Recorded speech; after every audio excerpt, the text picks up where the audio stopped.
Voilà, donc j'ai remis le graphique parce qu'il y avait un deuxième exemple derrière.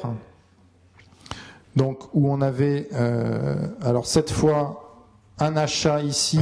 Donc une fois que le marché est reparti à la hausse, il a même ouvert un gap haussier pour refranchir la ligne d'eau de notre tasse avec anse. D'accord. On monte, on redescend.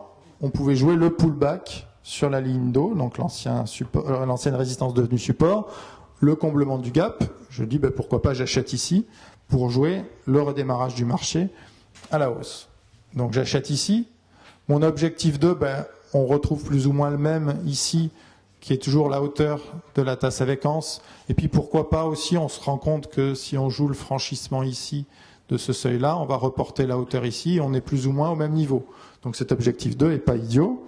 Et puis où est-ce que je mets mon objectif 1 par contre? Alors là c'est pareil, on a des Bollinger qui sont finalement horizontales, on achète au niveau de la moyenne, on est dans un cas de figure qui est finalement assez proche, même quasiment idéal, par rapport à ce qu'on a vu tout à l'heure. Donc mon objectif 1, je l'ai mis tout simplement à moins de 1 écart type. Donc un écart type, ça serait le niveau médian entre la moyenne mobile et la Bollinger, donc ça serait par ici au-dessus du haut. Je me suis mis un peu en dessous, et pourquoi là? Parce que c'est pas un niveau graphique prédominant, mais c'est en dessous de cette bougie-là et plus ou moins la médiane de la bougie rouge ici, légèrement au-dessus quand même.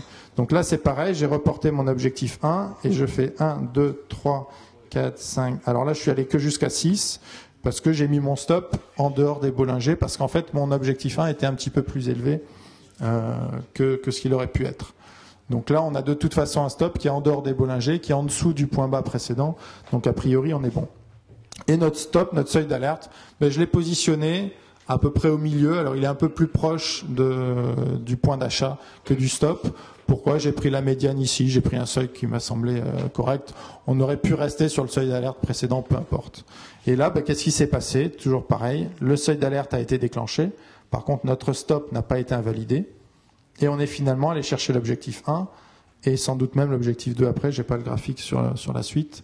Je pense. On a de toute façon effectivement jamais cassé les 3300 l'année dernière. Donc on aurait eu l'objectif 2 atteint, mais finalement relativement tardivement. Donc on voit deux cas là où avec une approche a priori validée qui fonctionne et tout, vous seriez fait sortir 2 fois du marché, alors qu'il y avait moyen finalement de s'en sortir avec des gains.